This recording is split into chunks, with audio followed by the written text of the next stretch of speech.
And of course, we have, you know him well, Let's part bring, of the let's bring this movement. guy on because when I first met him and I learned his handle, the Glarer didn't ring a bell to me as so that's an interesting handle, Will. And then he Hello, he Will. he explained the whole process, and it's a personal journey. I'm not going to take the time to share that. You've done that with your viewers before, but I suggest people look into it, get the acronym Glarer so they know what it's all about, because it's really a kind of a thumbnail of your process, which included trips up to Dedham, and that's where we first bumped into one another. In fact, the day that we first met was the day that you ultimately had a little run in there with the cameras at D&E Pizza that night, right?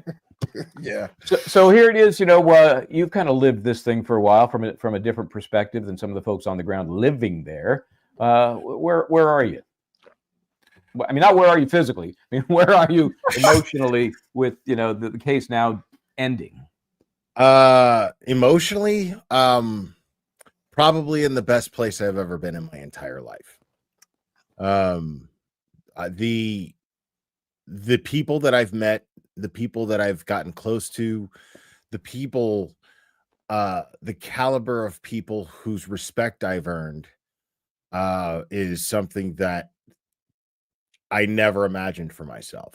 And it was just because we all had we were all put on this equal level for passion for justice. You know what I mean? Like none of it mattered.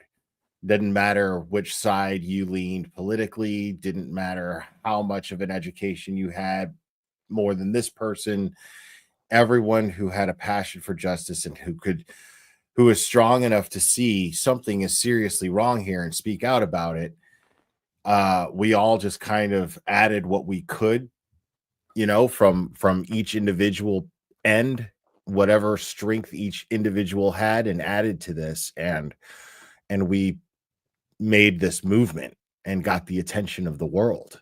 Let me ask you this, because you were on, kind of like us on the outside looking in, right? You don't live in that area, so you aren't really, or at the time, we're not up on whatever other things might have been happening that the community was so up in arms about. And the Karen Read case came along as a major symptom. At some point, did you start to get that? Like, yeah, this is not just about a case they're bringing against Karen Read. It's bigger than that. Yeah, definitely. That was when Turtle Boy was charged. I was talking about that on my channel, and I was on his channel last night discussing this briefly, and that was when I got angry, actually, because I was still at a phase where I was still scratching my head over the investigation and how it was conducted. You know what I mean? In the Karen Read case, I was still very new to it. I was just looking at the spreadsheet that Sleuthy Goosey made, and I was looking at documents, I was looking at statements, I was looking at dates of when statements were taken. I was looking at the lack of signatures on them. I was looking at, it was just there was just so much, and I reading these reports and wondering why didn't anyone knock on the door.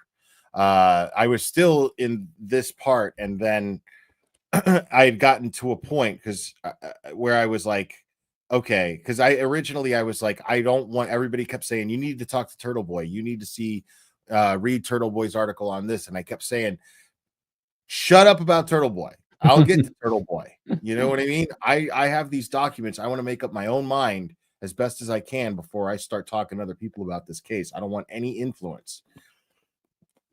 Yeah, I had kind of a denial on that myself. We were at Long Crime at the time when the first trial came about, and the name Turtle Boy. I said, what is this? Blogger, journalist, Turtle Boy? I mean, is that a side street we need to go down? I mean, is that just some weird aberration? Yeah, I like the juror who thought it was an environmental movement. Yeah, the Miss Prado. Yeah. So at first I was kind of the same way, like, okay, let me just focus on what's going on. And then, of course, the more you learn about his involvement and all of the things that he dug up, it becomes necessary information. But you're right. My initial reaction was kind of the same. It was interesting timing, because when I finally got to this point where I was like, okay, I need to talk to this Turtle Boy guy. you know. And then I invited him on the channel. He didn't know who I was, but he agreed to come on because he was enthusiastic about spreading the word for Karen Read anywhere he could. And so he, came on my channel and we talked, and then like 2 days later he gets charged. And so of course my attention is piqued. I'm like, what? Wait a second, and I went over all of the charges. And ever since I went over all of those charges, I've been just as invested in Turtle Boy's case than I have been in Karen Read's. And the reason for that is because Turtle Boy's reporting was mostly focused on the corruption. That's what his whole, what drives him is exposing corruption. This is kind of the nature of his beast, He's like the FBI then, because as we learned from Mike Easter, they come in to look at local municipalities and counties and police departments when there is corruption, the C word, the good C word. Right. I don't know if that's the good C word, but that's right. Debatable. Yeah, it's definitely the less offensive, I think, but still, point taken. And so now, what's the fight for Will the Glairer now? The fight for Will the Glairer right now is Turtle Boy, most definitely. But we still want to keep John O'Keefe's name out there and hope, because if we believe in Karen Read's innocence, then we believe that Boston police officer John O'Keefe's killers are still out there.